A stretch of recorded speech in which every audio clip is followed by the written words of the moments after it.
By the time Lena Crow stood before a Pennsylvania judge, 14 dead people had been stripped of the small things their families believed would stay with them forever.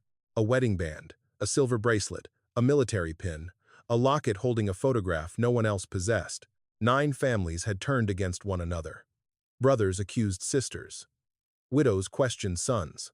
One woman, Rachel Vale, had been arrested for stealing from her own mother and temporarily separated from her child because the evidence appeared to be waiting exactly where guilt should have been. At the center stood Lena, the quiet funeral home assistant families had trusted with their last private moments. She had opened doors for grieving strangers. She had adjusted flowers, found misplaced papers, remembered names, and spoken softly when people no longer knew what to say. For years, she had been the most reliable person in the building. She was also the person creating the losses she later appeared to solve. The prosecutor called her calculating. The newspapers called her a predator among the grieving.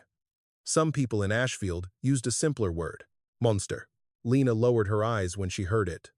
Not because she was innocent, she was not. Not because the damage had been exaggerated. It had not.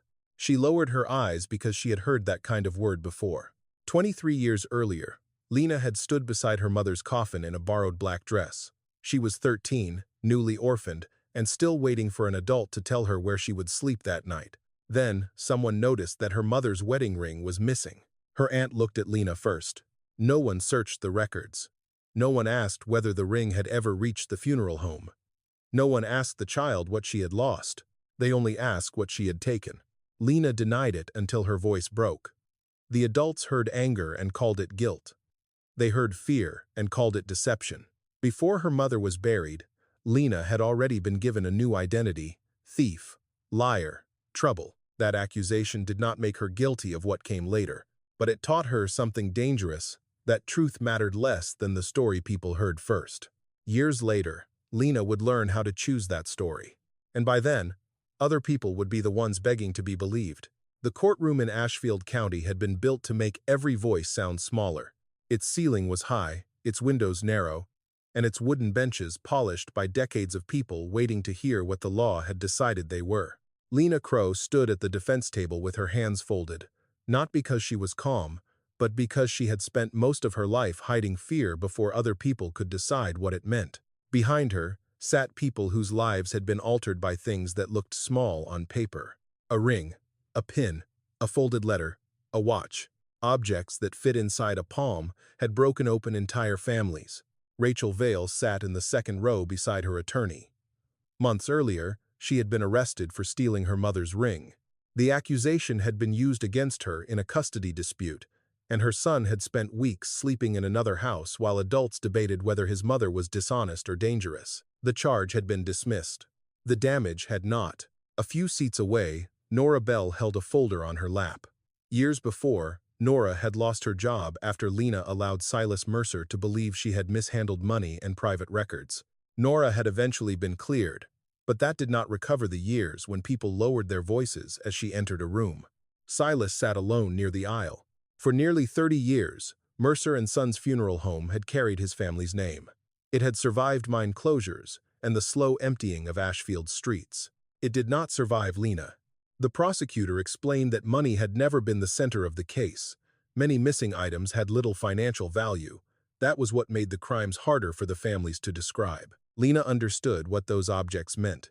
She knew a locket could hold the only photograph a daughter had of her parents together. She knew a wedding ring could become more important after death than it had ever been in life. She knew because she had built her own identity around one missing ring. Judge Warren Hale looked down at her. He said the court had considered her childhood, her instability, the death of her mother, and the accusation that followed. None of those facts were meaningless. Then he said they were not enough. You understood what false suspicion could do, he told her. That knowledge could have made you more careful with other people's dignity. Instead, you used it to identify exactly where they were easiest to break. The sentence had not yet been announced, but Lena understood its shape. 38 years. A number large enough to turn the rest of her life into a building she would not leave. Someone near the back whispered the word monster. Lena's shoulders tightened. She had not reacted when the prosecutor mentioned 14 stolen keepsakes, Rachel's custody records, or the closing of Mercer and Sons. But that word reached her.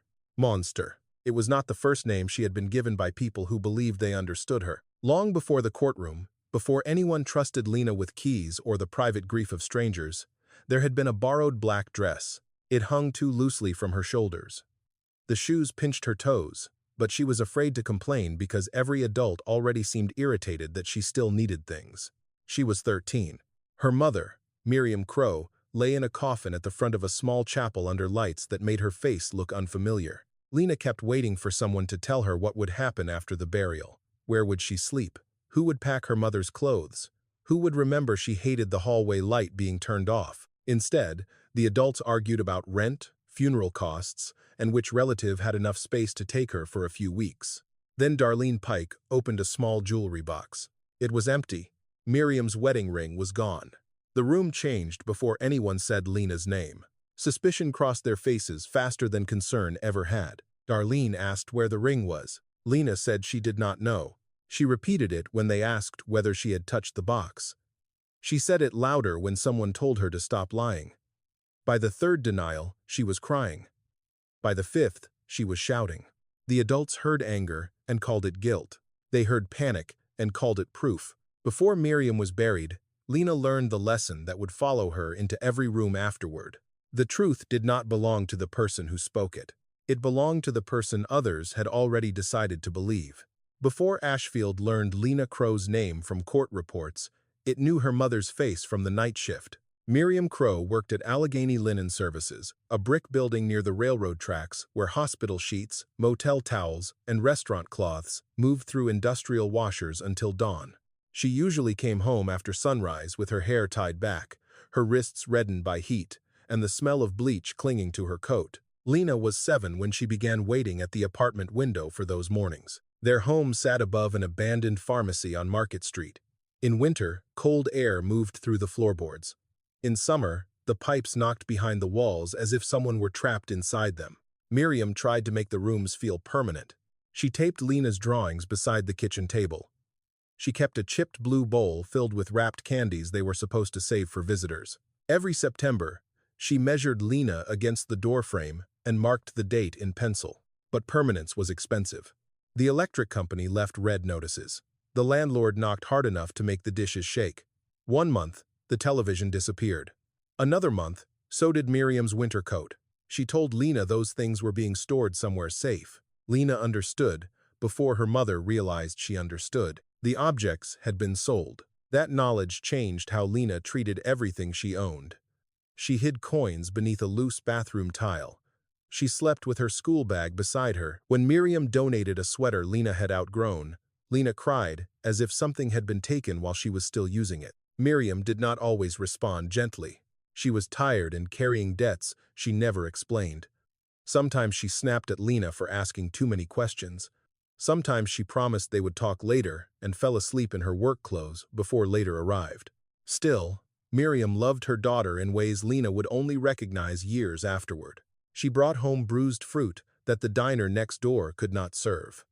She walked 2 miles through snow when the bus stopped running.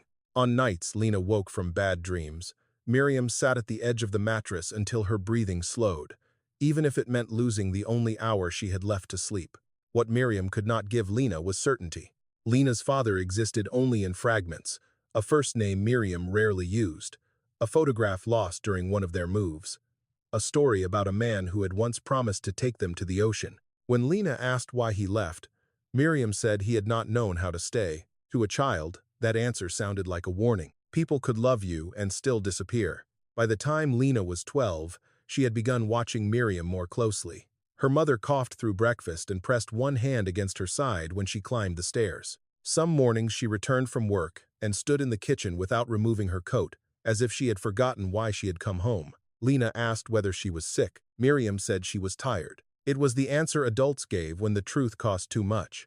The one object Miriam never seemed willing to sell was her wedding ring. It was a narrow gold band, scratched near the edge and slightly loose around her finger. Miriam sometimes removed it while washing dishes and rolled it across her knuckles. The marriage had failed and the man was gone, yet she kept the ring as if discarding it would admit that part of her life had meant nothing. One evening, Lena found Miriam holding the ring over an envelope from Harlan's Jewelry and Loan. Miriam folded the paper before Lena could read it. "Are you selling it?" Lena asked. Miriam looked at her for a long moment. "I am keeping us here," she said. Lena remembered the sentence but not what happened to the ring afterward. 3 days later, Miriam collapsed at work. By the time a supervisor reached Lena's school, her mother was already gone. The adults who arrived after Miriam's death spoke in practical language. They discussed forms, storage, unpaid rent, and which relative could take Lena temporarily. No one seemed to understand that Lena was listening for one sentence and hearing everything except it. "You are not alone." Darlene Pike, Miriam's older sister, came to empty the apartment. She moved quickly, opening drawers and placing items into black trash bags. Lena followed her from room to room, trying to rescue objects before Darlene decided they were worthless. A coffee mug, the blue candy bowl, a scarf that still smelled faintly like Miriam's shampoo. Darlene told her they could not keep everything. To Lena, that sounded like another person announcing that love had to fit inside whatever space remained. The funeral took place in a small chapel on the edge of town. Lena wore clothes borrowed from a cousin. Relatives she barely knew touched her shoulder, then moved away to whisper about costs and responsibility. No one volunteered to become her home. Near the end of the viewing, Darlene opened the jewelry box brought from the apartment. The wedding ring was not inside. She asked Lena where it was. At first, Lena thought the question was ordinary. Then she noticed the silence around them. "I don't know," she said. Darlene asked whether Lena had taken it before the apartment was cleared. Another relative said Miriam would never have removed it willingly. Someone mentioned that Lena had always hidden things. Each statement made the next one easier to believe. Lena denied taking the ring. She tried to explain the envelope she had seen, but she could not remember the shop's name. Darlene said grief was not an excuse to lie. The more Lena insisted, the less convincing she sounded to people who had already reached a conclusion. She knocked the empty box from Darlene's hand. Later, at Darlene's house, Lena heard relatives discussing whether she could be trusted around money or jewelry. An assigned caseworker named Paula Green tried to calm her and promised they would investigate the missing ring. Lena did not believe her. She broke a lamp, climbed through a bedroom window, and ran 3 blocks before police found her behind a closed grocery store. Paula did not punish her. She sat nearby and said they could still find a safe placement. Lena knew the woman had not accused her. She also knew she was offering help, but accepting it would have required Lena to admit that at least one adult might be different. So Lena lied about where she had been going and refused to answer every question that followed. Within days, she was moved to a temporary foster home outside Ashfield. During the drive, Lena kept Miriam's scarf pressed inside her coat. She felt guilty about the broken lamp and frightened by the distance opening behind the car. She almost asked Paula to turn around. She did not. At 13, Lena had already begun learning a form of survival that would follow her into adulthood. Leave before anyone can send you away, hide before anyone can search you, and never give another person enough truth to use against you. It kept her from feeling powerless. It also made every door that opened for her harder to enter. The first foster home outside Ashfield lasted 11 days. Lena arrived with Miriam's scarf folded inside her coat and a paper grocery bag containing everything else she owned. The couple who took her in were not cruel. They were cautious, and caution looked different to Lena than it did to them. They labeled kitchen shelves, counted the cash beside the telephone, and checked her closet after she left for school. When a silver spoon went missing, the foster mother searched Lena's bag before asking anyone else. The spoon was later found behind the refrigerator. No apology followed. Lena believed the house had taught her something. Innocence did not protect you from being searched. It only meant there might be nothing for them to find. At the next placement, she began hiding harmless objects on purpose. A comb beneath a mattress, a cup behind a curtain, a set of keys inside an old boot. She told herself she was testing how quickly people would blame her. In truth, she was learning how much power could be created by one missing thing. If the adults searched her room, she felt proven right. If they did not, she felt strangely disappointed. The pattern followed her through 2 more homes. Lena learned which expressions made adults uneasy and which silences caused them to imagine the worst. She did not yet understand the danger in this. She only knew uncertainty frightened other people, and frightening them felt safer than waiting for them to frighten her. By 15, She had been described in case notes as guarded, oppositional, and difficult to place. Those words reached each new household before she did. Then, Paula Green found the Fallons. Ruth and Henry Fallon lived in a modest house near a reservoir north of town. Henry repaired school buses. Ruth worked mornings at the county library. Their daughter, Claire, was 14 and wanted to become a veterinarian. They did not present themselves as saints. Ruth spoke too quickly when nervous. Henry avoided serious conversations by fixing things that were not broken. Claire resented giving up the larger bedroom to a stranger. But the room was ready. There was a quilt at the foot of the bed, an empty dresser, and a lamp with a yellow shade. No one placed inspirational cards on the pillow or called the arrangement a fresh start. Ruth only showed Lena where the towels were and said, "You do not have to unpack tonight." The Fallons did not inspect her grocery bag.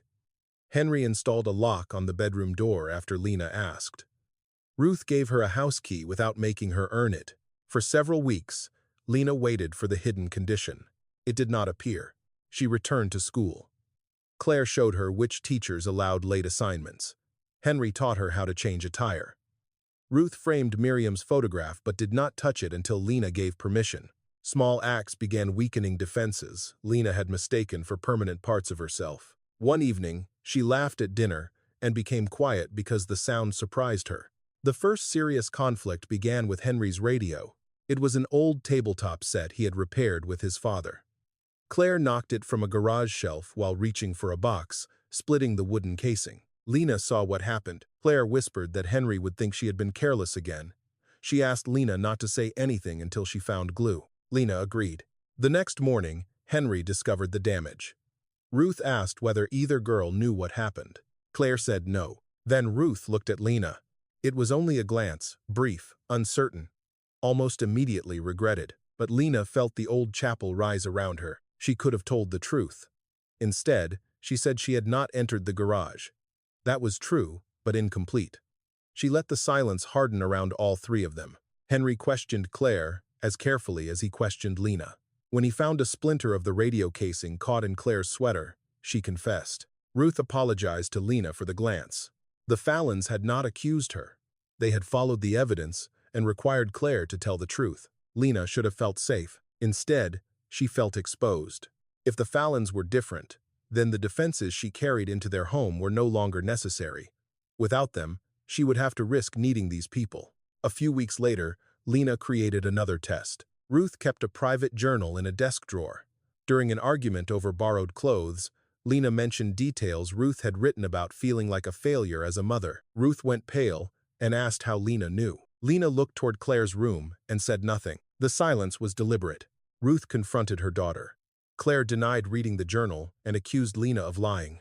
Lena added one more detail that made it sound as though Claire had seen the pages. She knew Claire was innocent. She wanted to discover who the Fallons would believe when forced to choose between the daughter they had raised and the girl they had taken in. For 2 days, the house changed. Meals became quiet.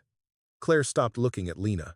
Then Henry noticed that the entry Lena quoted was written while Claire had been away on a school trip. Ruth asked Lena directly whether she had opened the drawer. Lena denied it. Ruth did not call her a thief. She said, "I think you were afraid, and I think you decided to make us afraid too." The accuracy of the sentence felt unbearable. Ruth proposed family counseling. Henry said no one was sending Lena away. Even Claire, furious and wounded, did not ask them to remove her. They were offering consequences without abandonment. Lena heard only the word counseling. To her, it meant the Fallons had found the damaged part of her and were deciding whether it could be repaired. That night, she packed Miriam's scarf, the photograph, and 2 changes of clothes. She left the house key on the dresser. Claire found her at the bus stop before dawn. "You wanted us to pick you," Claire said. "We did. You just kept changing the question." Claire asked her to come back. For several seconds, Lena wanted to. She imagined Ruth making coffee, Henry watching the window, and the yellow lamp still burning in the room no one had taken away. Then she saw the disappointment in Claire's face and mistook it for the beginning of rejection. She boarded the bus. The Fallons contacted Paula. Ruth left messages saying the room remained hers. Henry offered to drive anywhere to bring her home. Lena listened to one message from a payphone and hung up before it ended. She kept their number behind Miriam's photograph for years. She never called. The house had not collapsed because the Fallons stopped caring. It collapsed because Lena had begun using other people's trust as something to test, strain, and finally punish. She had wanted proof that a family would choose her. When they did, she chose not to believe them. By 19, Lena had learned how to leave a job before a manager could decide she no longer belonged there. She moved through Ashfield's low-wage work, with the same guarded attention she had once brought into foster homes. She folded sheets at a roadside motel, cleaned offices after midnight, washed dishes in a diner, and spent one winter entering invoices for a plumbing supplier. She was reliable when no one questioned her. The moment a supervisor corrected her, something inside her stiffened. A request to redo a task became an accusation. A missing form became a trap. She listened less to the words being spoken than to the danger she believed was hidden beneath them. At the Briar Motor Lodge, Lena worked the evening desk with a woman named Doreen Walsh. Doreen was 20 years older, talkative, and careless in small ways. She forgot to lock the cash drawer when answering the phone. She left receipts beneath the counter and trusted the night manager to correct her totals in the morning. Lena found her irritating, but Doreen was kind to her. She brought soup when Lena was sick. She offered rides home in bad weather. She never asked why Lena avoided holidays or why she kept all her belongings packed in 2 bags beneath her bed. One Monday, the manager discovered that $200 appeared to be missing from the previous weekend's accounts. Lena knew Doreen had left the desk unattended twice. She also knew a maintenance worker and the owner's nephew had entered the office during those periods. The security camera had been disconnected after a power surge. The manager asked Lena what she had seen. She could have described all of it. Instead, she mentioned Doreen's unlocked drawer, her confused receipts, and the way she sometimes borrowed small amounts for lunch before replacing them at the end of a shift. Every statement was technically true. Together, they formed a story Lena knew was incomplete. Doreen was fired that afternoon. She stood in the parking lot holding a cardboard box and asked Lena whether she had told the manager about the maintenance worker. Lena said she could not remember who had come through the office. Doreen looked at her for several seconds, then nodded as though she had received the answer she needed. The missing money was found 3 weeks later.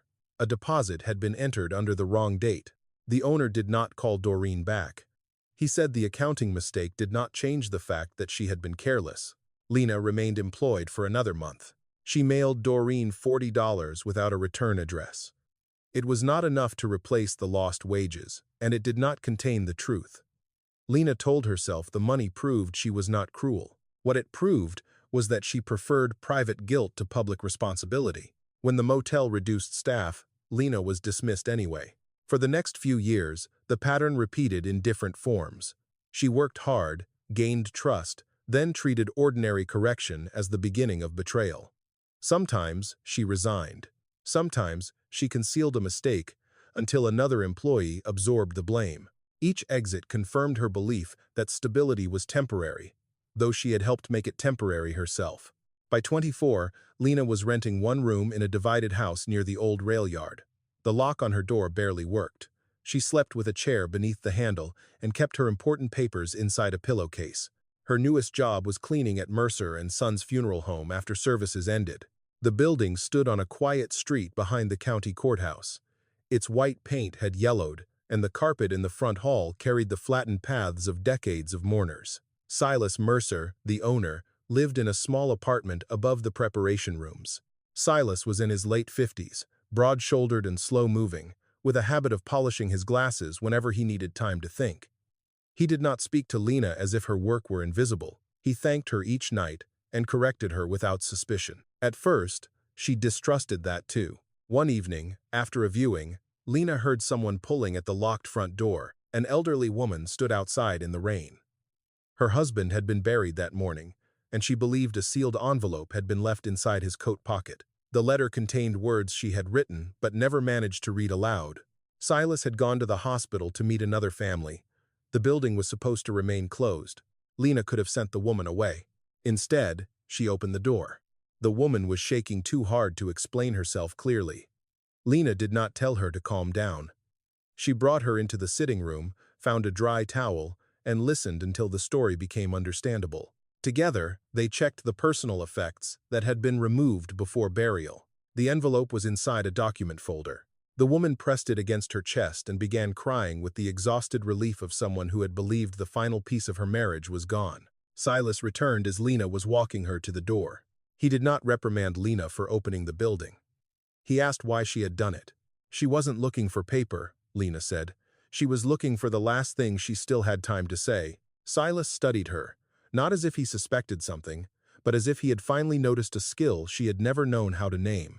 A week later, he offered her daytime hours helping with records, flowers, and family appointments. The position paid more than cleaning.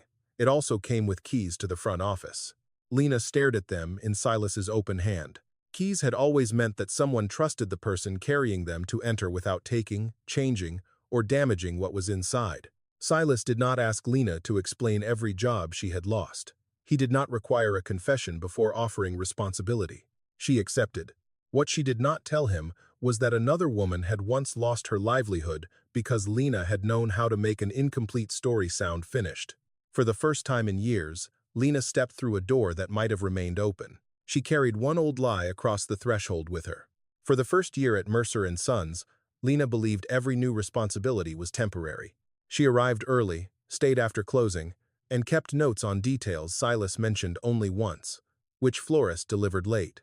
Which minister disliked being rushed? Which families needed a quiet room before they could discuss money? Silas taught her that grief made ordinary decisions feel impossible. A widow might spend 20 minutes choosing between two photographs. A son might argue over a necktie because admitting what it meant would hurt more than the argument. A family could become angry about flowers when what they truly feared was leaving the building without the person they had come to bury. Do not decide what their pain means for them, Silas said. Just make room for it. For a while, Lena lived by that rule. She learned to prepare documents without making people feel processed. She called relatives who had been left out of plans. She checked personal effects twice before returning them. When families apologized for crying, Lena never hurried them. Her work was not an act. She understood the panic that could attach itself to a small object after death. A scarf, a watch, or a folded note could become the last physical proof that a relationship had existed. That understanding made her valuable. Silas paid for evening classes so she could earn a certificate in funeral service administration. When her landlord raised the rent, he helped her find a cleaner apartment above a bakery owned by his cousin. He described it not as charity, but as a practical solution for an employee he expected to keep. Lena waited for him to regret that expectation. He did not. The first Thanksgiving she spent with Silas and his sister, Lena kept offering to clear plates before anyone had finished eating. Silas finally took the dish towel from her hand. "You are allowed to sit in a room without earning the chair every minute," he said. She looked away before he could see how deeply the words had landed. Nora Bell joined Mercer & Sons when Lena was 27. Nora had recently finished a community college program and spoke with an honesty that could sound careless. She asked questions Lena would have swallowed. If she made an error, she told Silas before anyone discovered it. At first, Lena saw this as recklessness. Then she noticed that Silas corrected Nora without withdrawing affection or trust. Nora admired Lena's memory and calm. She followed her through family meetings, writing down the phrases Lena used when relatives began speaking over one another. "You make people feel like there is still time," Nora said once. The two women became close in the limited way Lena allowed closeness. They ate lunch in the records room, complained about the building's unreliable heat, and sometimes drove home together after late services. Lena began to imagine a future that no longer required escape routes. She had steady work, health insurance, and an apartment where she finally unpacked both bags. Silas began letting her handle family conferences without him. For nearly 3 years, nothing collapsed. Then Evelyn Harrow died. The Harrow family arrived already divided.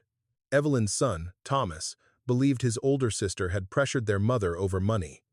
Beth distrusted Evelyn's second husband. Each person entered Mercer & Sons carrying a private list of old injuries. Among Evelyn's belongings was a silver bracelet engraved with the initials of all 3 children. Beth wanted it placed beside their mother during the viewing. Thomas said it should remain with the family. Their stepfather insisted Evelyn had promised it to him. Silas asked everyone to pause until they could review the written instructions. Later that afternoon, Lena found the bracelet inside a cloth pouch in the wrong drawer. She should have taken it directly to Silas. Instead, she closed her hand around it.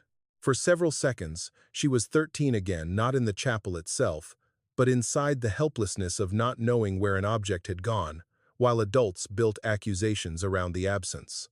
Now she knew exactly where the missing thing was. That knowledge brought relief. Then something else. Control. Lena placed the pouch in her desk and told herself she would return it after the family calmed down. She reasoned that revealing it immediately would only restart the argument over ownership, but the family did not calm down. Thomas accused Beth of taking the bracelet. Beth blamed their stepfather. He threatened to leave. Lena watched the conflict grow while carrying the answer a few rooms away. She could have ended it at any moment. She did not. Part of her wanted to see which accusation would survive.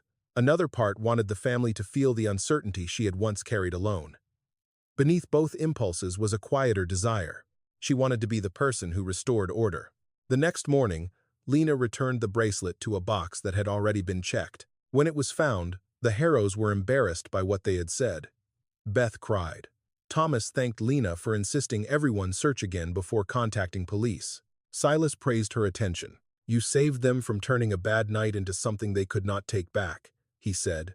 The words should have filled Lena with shame. Instead, they entered the empty place where certainty had once been denied her. For the rest of the day, the family treated her as the only person in the building who had remained calm and fair. No one knew she had allowed the crisis to continue. That evening, Nora found Lena alone in the records room. "You look sick," she said. Lena almost told her. The confession reached the edge of speech, then stopped. She imagined Silas taking back the responsibilities he had given her. She imagined the keys leaving her pocket. She imagined Nora looking at her with caution. So she said she was tired. Nora accepted the answer. The Harrows left with the bracelet, but not everything was repaired. Beth later stopped speaking to Thomas for months. Their stepfather never returned to the family home. Lena knew the object had been restored before the relationships were.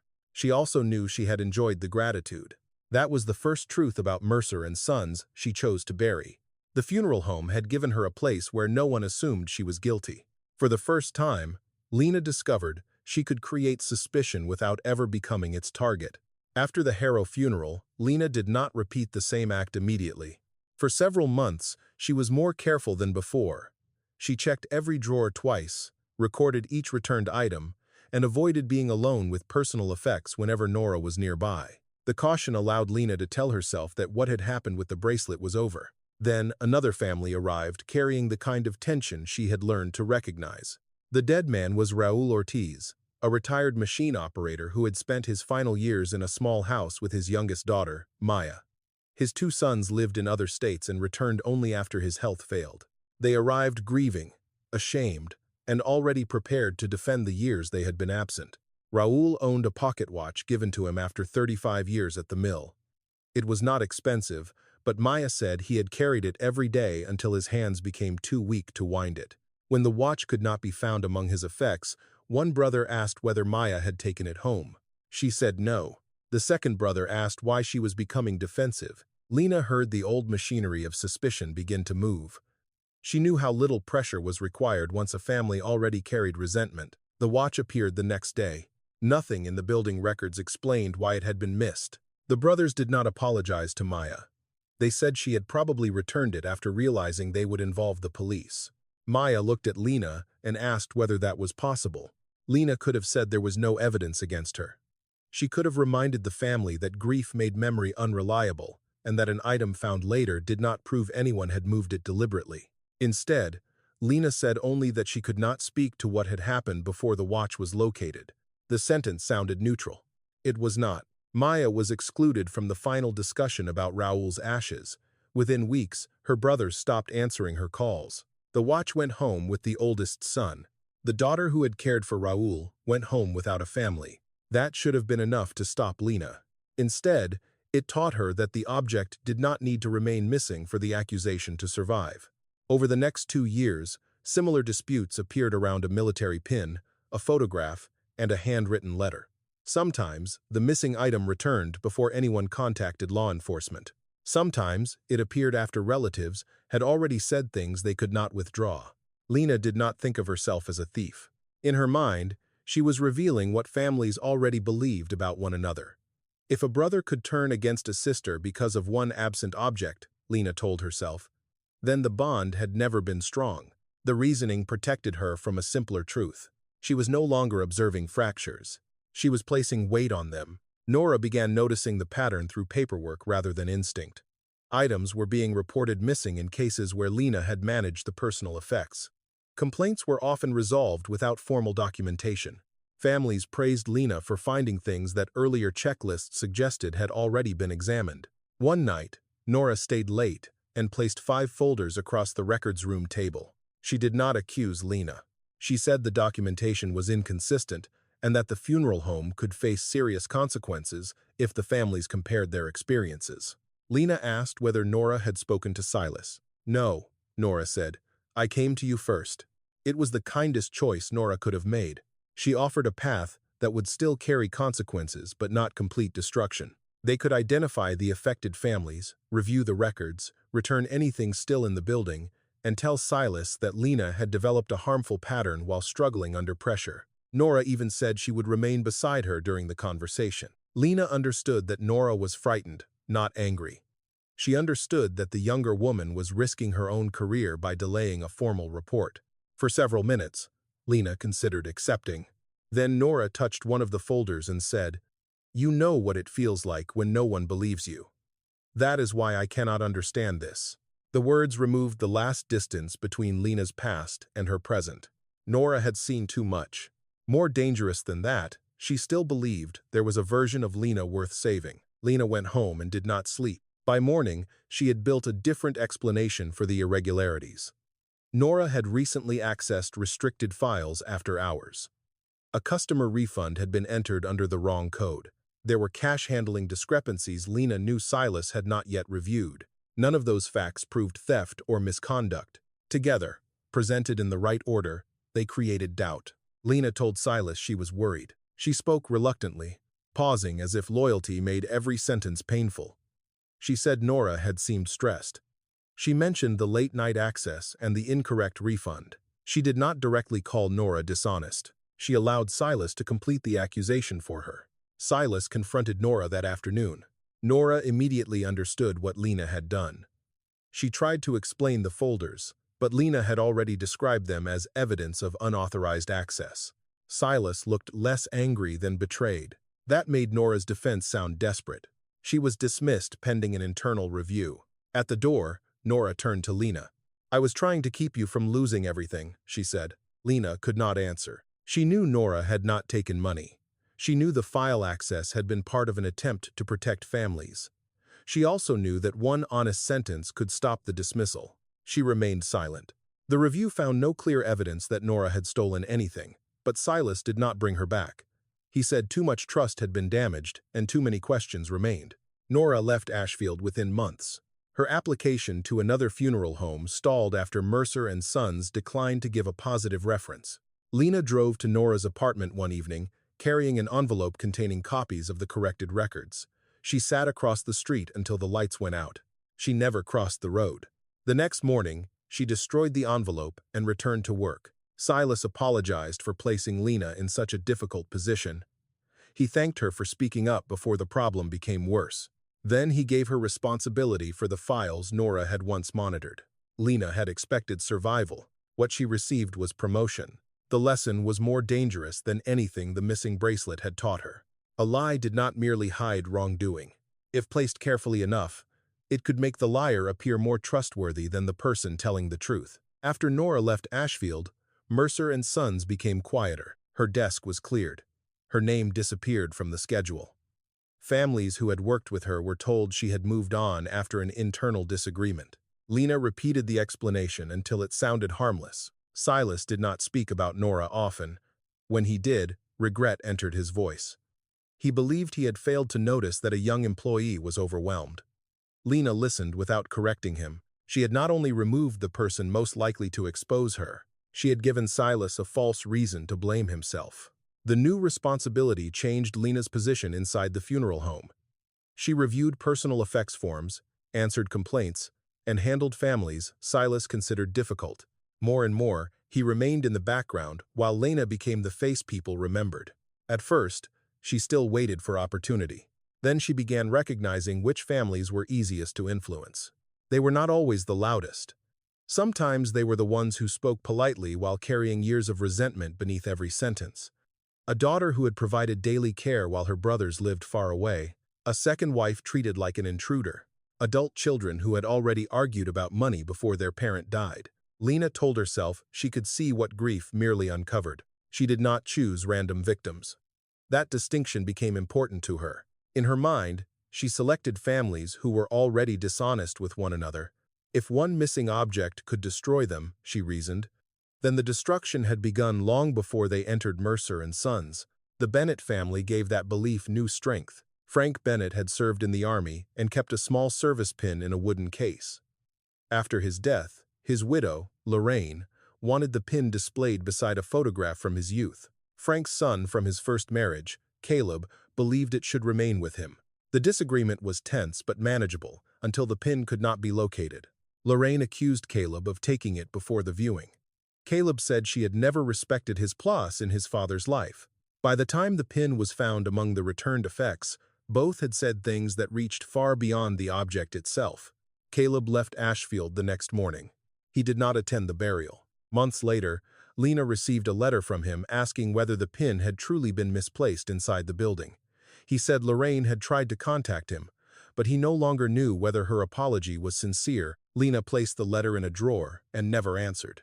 She could no longer pretend the damage ended when families walked through the front door. Still, she continued. The Cole sisters arrived the following winter after their mother died in a nursing facility. Denise had remained in Ashfield. Marla had moved to Baltimore and returned carrying the shame of 12 missed Christmases. Among their mother's belongings was an unfinished letter addressed to both women. When it disappeared, each sister assumed the other had read it first and hidden something painful. The letter was eventually recovered. Neither sister opened it in the other's presence. By then, the question was no longer what their mother had written. It was which daughter had tried to control the final message. Silas noticed Lena's exhaustion after the coal service. He told her to take several days off. She refused. Rest frightened her because it created distance from the place where her identity now lived. Outside Mercer and Sons, Lena was a woman with few friends, no family she trusted, and years she preferred not to explain. Inside the building, she was needed. Need felt safer than love. Silas interpreted her devotion as loyalty. He began speaking about retirement. Mercer and Sons had belonged to his father before him. There were no children waiting to inherit it. His sister had moved south, and his health had become less reliable. One evening, he placed a folder on Lena's desk containing early plans for transferring management authority to her. "You understand this work," he said, "not just the paperwork, the weight of it." Lena could barely look at him. For a moment, the future he offered felt like the life she had once believed other people were allowed to have. A permanent office, her name on documents. A place in Ashfield that could not be removed by a landlord, a foster parent, or an employer. She wanted to deserve it. That desire did not make her stop. It made confession feel more expensive. The first police report connected to missing property came from the Ward family. A gold locket was reported gone after a viewing. Detective Grace Holloway arrived to ask routine questions. Grace was not theatrical or suspicious.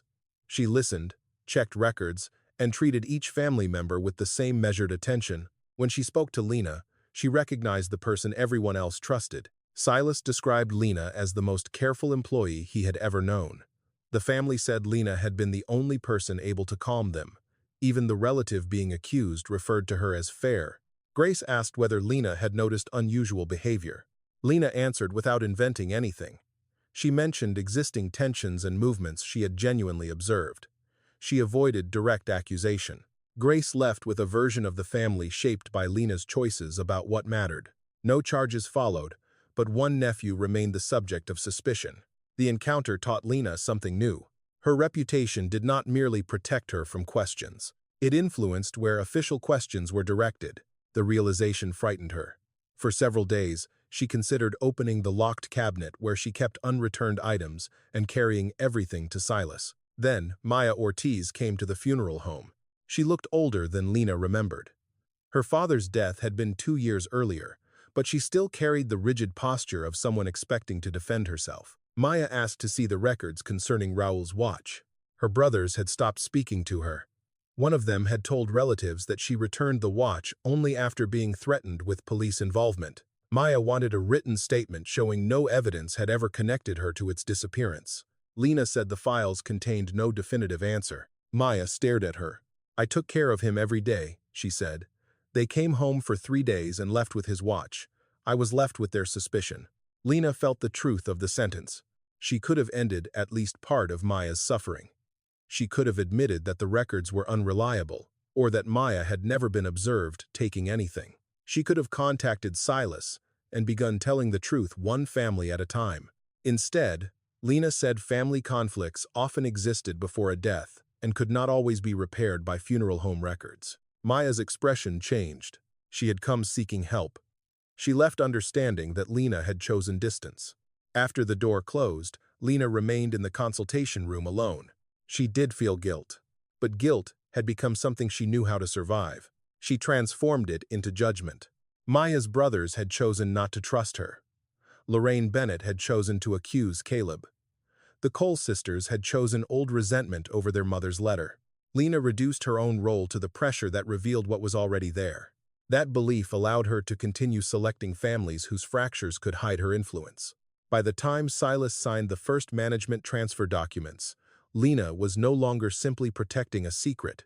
She had created a private moral system in which other people's cruelty excused her own. Silas handled her pain. He told her Mercer and Sons would be safe in her care. Lena signed her name while thinking of Nora, Maya, and the letters she had never answered. She knew the statement was false. She also knew Silas believed it because she had spent years deciding what he was allowed to see. The box arrived on a Tuesday afternoon with Darlene Pike's name written across the return label. Lena almost sent it back unopened. She had not spoken to her aunt in years. Darlene now lived in a care facility outside Pittsburgh, and a social worker had been helping her clear a storage unit. The note inside was brief. "These belong to your mother. I should have given them to you sooner." The box contained the ordinary evidence of a life lived close to the edge. Utility notices, pay stubs, rent receipts. A school photograph of Lena with one front tooth missing. A grocery list written on the back of an overdue medical bill. At the bottom was an envelope from Harlan's Jewelry and Loan. Lena recognized the name before she opened it. The receipt was dated 3 days before Miriam's death. It recorded the sale of one narrow gold wedding band. The amount had been divided between rent, medicine, and cash returned to Miriam. For several minutes, Lena remained motionless behind her desk. The ring had not disappeared at the funeral home. It had never entered the building. No relative had taken it.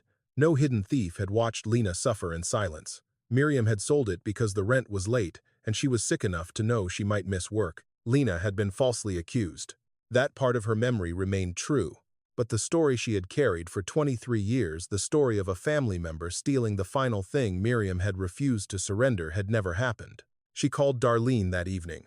Her aunt's voice was weaker than Lena remembered. Darlene admitted she had not known whether Miriam still owned the ring. She had seen the empty box, remembered Lena's habit of hiding objects, and decided the answer before asking the question. "I was angry at your mother," Darlene said, "and I made you carry it." Lena waited for the apology she had imagined since childhood. When it came, it did not repair anything. Darlene said she was sorry. Lena heard an old woman asking forgiveness for a sentence spoken when neither of them understood how long it would live. She ended the call without offering peace. For the rest of the night, Lena read the receipt again and again. The discovery did not erase what had been done to her. She had still lost her mother and been treated like a criminal while relatives debated where to send her. But the receipt removed something Lena had depended on. There was no original thief to punish through other families. There was only an exhausted mother who had sold a ring to keep her daughter housed for a few more days, and a frightened child who had grown into a woman making choices that Miriam had never asked her to make. The following morning, Silas placed the final management transfer documents on Lena's desk. He had already signed several preliminary forms. These papers would give Lena authority over daily operations and begin the legal process of transferring ownership when he retired. He smiled as he explained them. Lena placed one hand over the drawer containing Miriam's receipt. She could have told him then. Before she could speak, the mail arrived. One envelope was from Maya Ortiz, requesting a formal review of her father's missing watch. Another carried no return address, but Lena recognized Nora's handwriting. Nora had learned through a former client that questions were still being raised about Mercer and Sons. Her letter did not threaten Lena. It offered one final path. Nora wrote that she had preserved notes from the cases she reviewed. If Lena was willing to tell Silas the truth, contact the affected families, and surrender anything still in her possession, Nora would confirm that Lena had once been offered help and had now chosen to cooperate. The letter did not promise freedom from consequences. It promised only that Lena would not have to begin alone. 3 doors stood open at once. She could show Silas the receipt and explain how the accusation at Miriam's funeral had shaped her. She could answer Maya with the truth. She could call Nora and begin naming the families whose grief she had used. For several days, Lena did nothing. This was not panic. No one was standing over her. No accusation had forced an immediate response. She went home each evening with the receipt in her purse and woke each morning with time to choose differently. She imagined Silas reading the files. She imagined his face changing as he understood what Nora had tried to tell him. She imagined returning the keys, losing the apartment above the bakery, and hearing Ashfield discuss her as it had once discussed the missing ring. Then she imagined something worse. If she admitted the truth now, she could no longer tell herself that the frightened child at Miriam's funeral had controlled everything that followed. She would have to separate what had been done to her from what she had chosen to do to Nora, Maya, the Harrows, the Bennetts, and the Coles. The distinction was unbearable because it was clear. Lena placed Darlene's box in the locked cabinet with the unanswered letters. She kept the receipt in a separate envelope, not because she had forgotten it, because she understood it. When Silas returned with the documents, Lena signed them. He squeezed her shoulder and said his father would have trusted her too. The tenderness almost stopped her, almost had become Lena's favorite hiding place. She had almost returned to the Fallons, almost defended Doreen, almost crossed the street to Nora's apartment, almost opened the cabinet for Grace Holloway. Each unfinished act allowed her to remember herself as someone who had wanted to do the right thing, but wanting had never protected anyone. That night, Lena sat alone in the viewing room after the lights were lowered. She thought of Miriam selling the ring and walking home with medicine and rent money, perhaps believing she had purchased a little more time for her daughter.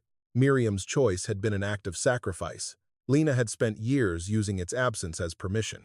The receipt could have become the first honest thing she carried out of her childhood. Instead, she buried it with the rest. From that moment forward, Lena no longer acted because she did not know the truth.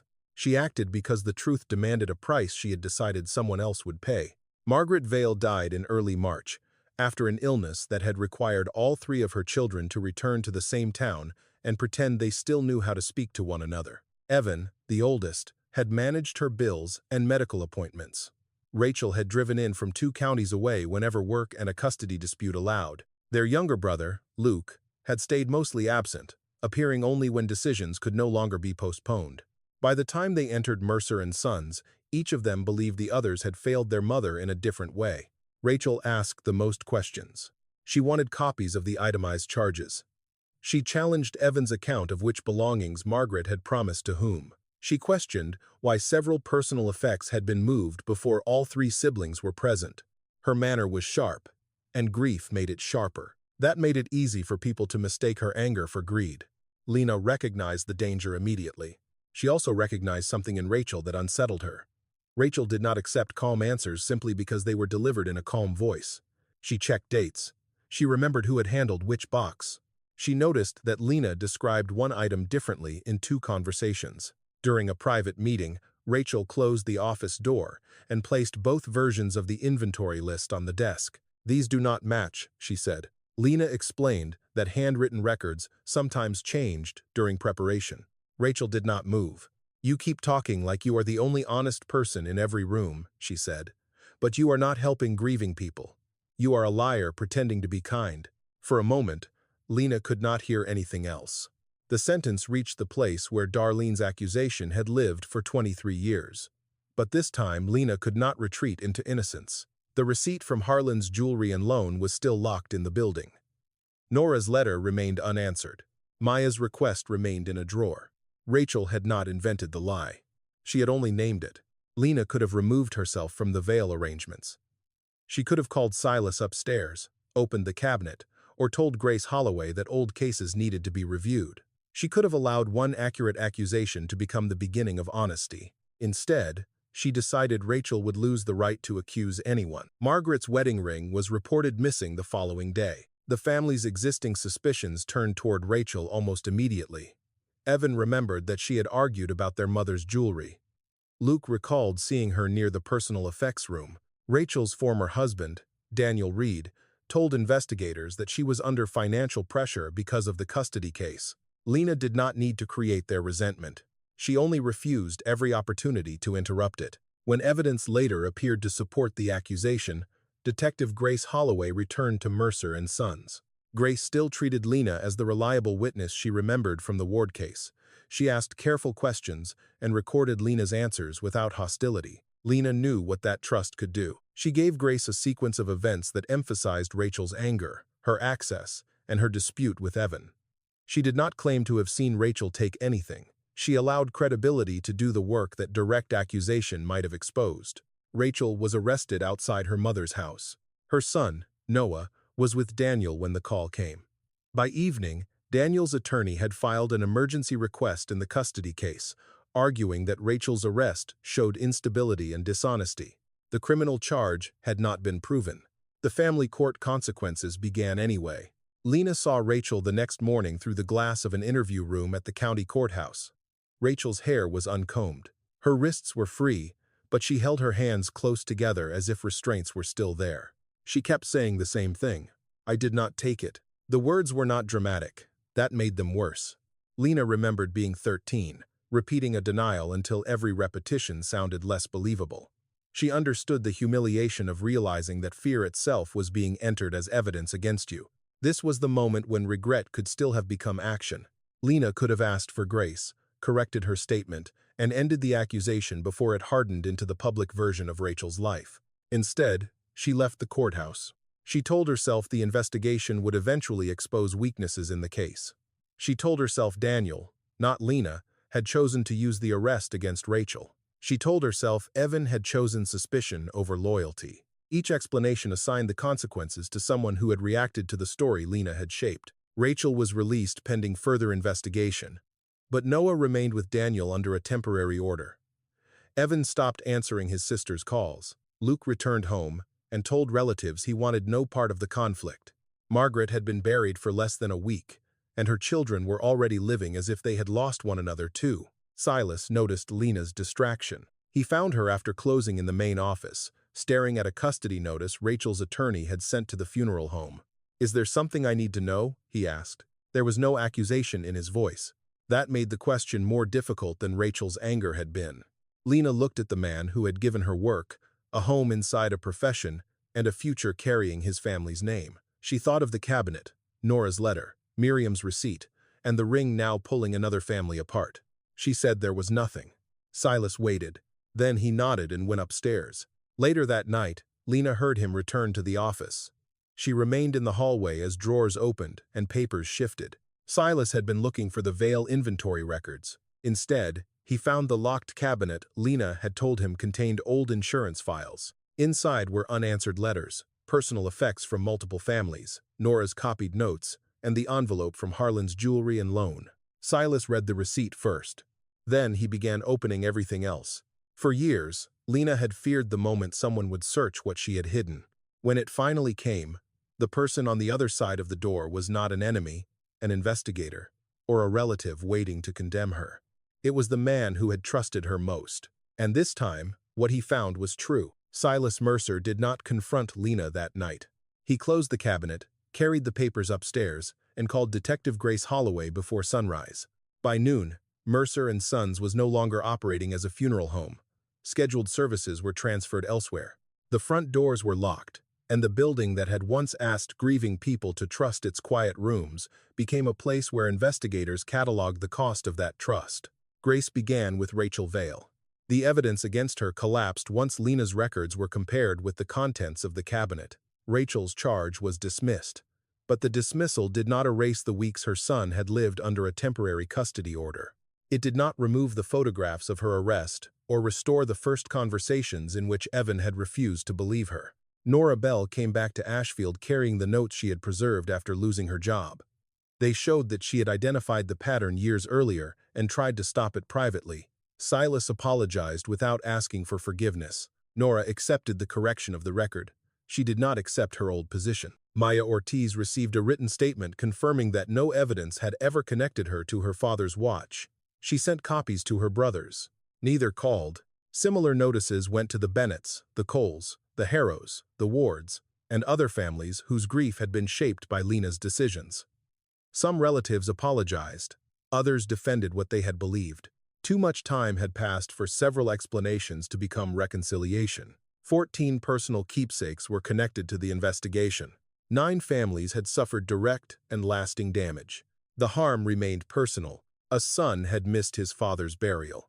2 sisters could no longer read their mother's last letter without remembering the accusations around it. A woman who had provided years of care had been treated like an opportunist.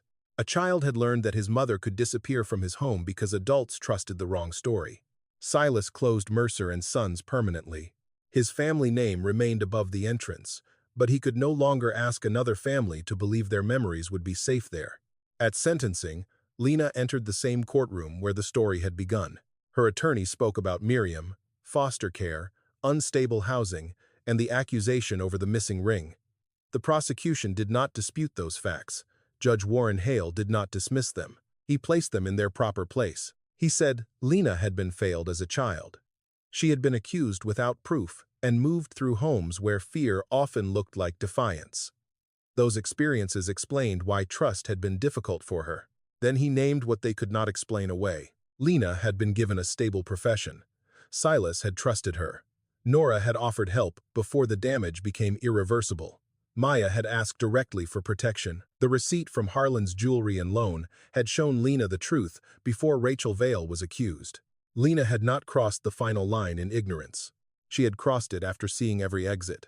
Judge Hale imposed a combined sentence of 38 years in prison for theft, falsification of records, obstruction, abuse of a position of trust, and conduct that contributed to the wrongful arrest of an innocent person. He did not describe the sentence as justice completed. No prison term could return Noah's lost weeks with his mother, Nora's damaged career, Maya's place in her family, or Silas's belief in the institution he had inherited. The sentence was a legal boundary, not a restoration. He reminded the courtroom that punishment could name responsibility, but it could not rebuild the private relationships Lena had taught people to destroy.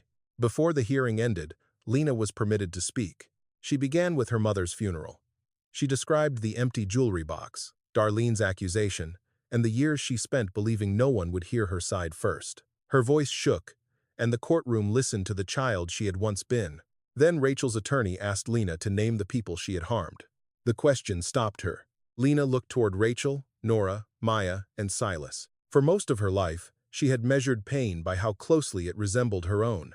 Now she was being asked to recognize suffering that did not need her childhood in order to be real. She apologized. Rachel did not respond. Nora said an apology could not return the years when employers had treated her as dishonest. Silas asked one question. Why did my trust have to become something you destroyed? Every answer Lena considered began with herself. She finally said she did not know. Perhaps that was the first honest answer she had given him in years. The ring that shaped Lena's life had never been stolen. Miriam had sold it to pay rent and buy medicine. There had been no hidden criminal inside the family, no person whose guilt could justify the accusation against a 13-year-old girl. But Lena had spent years creating the certainty once denied her. She decided when objects were lost, when they were found, and who would be viewed with suspicion between those moments. She turned families into judges and innocent people into defendants long before any courtroom became involved. Her childhood explained why accusation frightened her. It did not explain away why she learned to use accusation as a weapon. Lena Crow was not born a monster. She was wounded, mistrustful, and repeatedly given reasons to believe that love and safety could disappear. She was also offered doors back. The Fallons kept a room for her. Silas gave her a profession. Nora offered to stand beside her. Maya asked her to tell one honest sentence. The receipt gave her the truth before Rachel paid for another lie. Lena saw those doors. She chose not to enter them. Understanding where the darkness began does not mean forgiving what it became.